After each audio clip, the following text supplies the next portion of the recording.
This video has 129 million views and is probably my favorite video on YouTube. And today we are going to break down why it is so successful, starting with the strategy and psychology to make viewers feel like they can't stop watching, and then taking a look at the technical editing techniques and effects Mark uses in order to do that a bit later on. But let's start off with thinking big. How do you make millions of people want to watch your video? Well, first of all, your video idea needs to appeal to a large amount of people, be engaging to a large amount of people, and most importantly, be understood by a large amount of people. If you are making a video about how sedimentary rock is formed, there might not be enough people interested in that idea or entertained by it for it to get 1 million views, even with the best editing and storytelling. If you want 1 million views, your idea probably actually needs to have the potential audience of at least 10 million people, as everyone who is interested in that topic isn't actually going to watch your video. So we need something very broad, but intriguing. Of course, there are always ways in which we can adapt the same idea to be more appealing to a larger audience. A great example of this is the video idea from CBS Sports that has 248 million views. Muchas gracias, afición. Este para vosotros. Because it appeals to an absolutely huge audience, you can watch it in any language. And you need to know Cristiano Ronaldo's famous Zoom. Considering Cristiano Ronaldo's Instagram followers, the potential audience for this video is around 640 million views. But let's look at Mark's video. How is this appealing to a large audience of people? It appeals to all ages. Ninja Warrior is a global TV show that most people know, and squirrels are a really lovable animal that everyone is likely to like, right? I don't think you'd get as many views doing a fish or a rat. But an idea with a huge audience isn't enough, and that's where the editing comes in. We need the video to also be easily understood by a large amount of people. To do this, Mark uses simple language everyone can understand. No engineering or maths knowledge is needed, and any extra information for these people is given in the description for the smaller part of the audience to view that is interested in that. By giving that extra information in the video itself, you would risk losing and disengaging your viewers. Lots of editors often forget that you don't just lose viewers when they aren't entertained or engaged, you also lose viewers when they are confused and don't understand what is happening or what the story is. The video of the course also needs to be engaging to a large audience as well, and he does this by showing and giving evidence as to why squirrels are incredible and concentrating on the story he wants to tell. But more about that later on. He also fully knows what the audience is watching the video for and what they actually care about. This video's thumbnail is a great qualifier for this. It has a massive squirrel in the middle of an obstacle course, and as the viewer, you clicked on it. Mark knows that, and he knows the hero of the video is the squirrels, so that's what he concentrates on throughout the video. Mark even goes as far as putting you in the shoes of the squirrel to show you how hard it would be to complete this course, and have some empathy with the squirrel and the huge task that he has to take on. But you can also see the concentration on the squirrels in the intro, as we spend 3 minutes on them and setting up the story, but only a few seconds to the building process of the course, as he can't guarantee that the viewers are interested in this. And by showing that, he would risk losing viewers and making the video's audience smaller at a very early stage in the video. He's fully concentrating on telling the story he wants to tell, and the story the audience wants to hear. And just quickly, if you're enjoying this video or finding it helpful,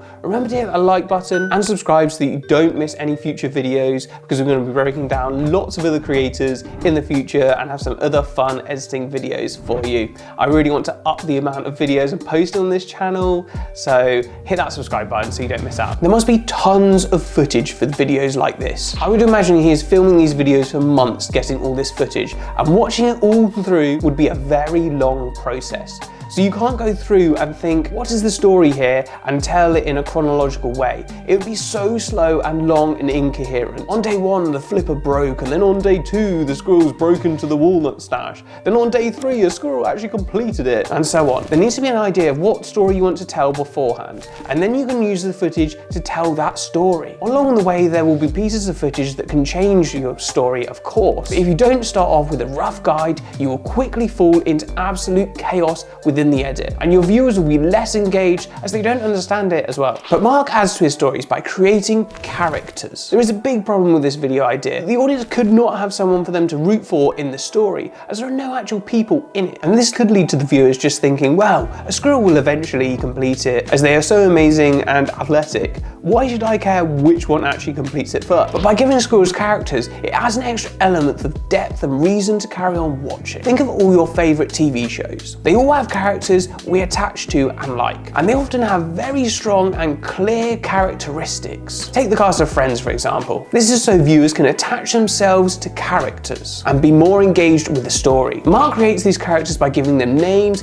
personalities, and backstories, and most importantly, leaves in the pieces of footage throughout the video that relate and back up these personality traits. But what he is also constantly doing throughout his videos is referring to other videos that relate to this video.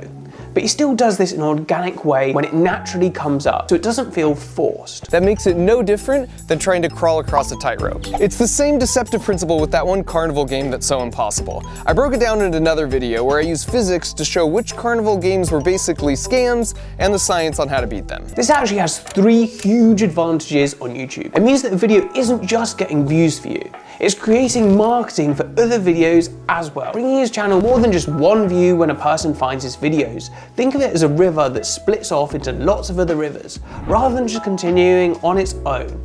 All his videos are connected and therefore create more views more easily for his channel. But not only that, YouTube loves for viewers to not just watch one video and go on a binge of all your content, so that viewers stay on the platform for longer and they can serve you more ads so they make more money. This means that your videos are more likely to get pushed and recommended to new viewers and returning viewers. And most importantly, the third point is it gives viewers a bigger emotional connection with your content straight away. Rather than coming in and watching one video and then dipping out, probably forgetting what your channel name even is, if they have watched 3 videos, you will have built a better connection with them, and hopefully they will have subscribed, or they just have a better chance of remembering you as they watch more videos, and you are more likely to stick in their memory for longer. But it's also important to look at the technical parts of Mark's editing. He always uses familiar music. This helps to build an audience, make people feel safe, and watch every video for longer. Viewers are less likely to click off because the video feels familiar. It also creates a lasting memory for the viewers. Whenever I hear this music track in another video, It's supposed to work well because it's got this baffle, which is supposed to keep the squirrels from just coming straight down and getting to the seeds. And more importantly,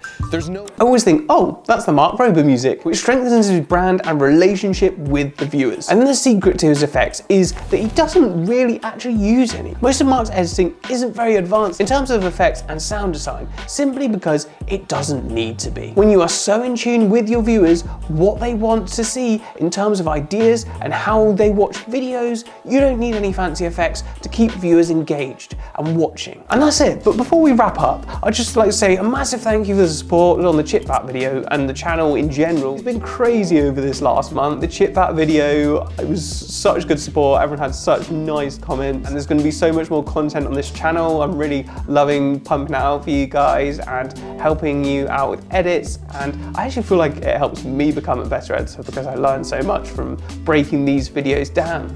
So hit that subscribe button for much more to come, and I'll see you next week for another video.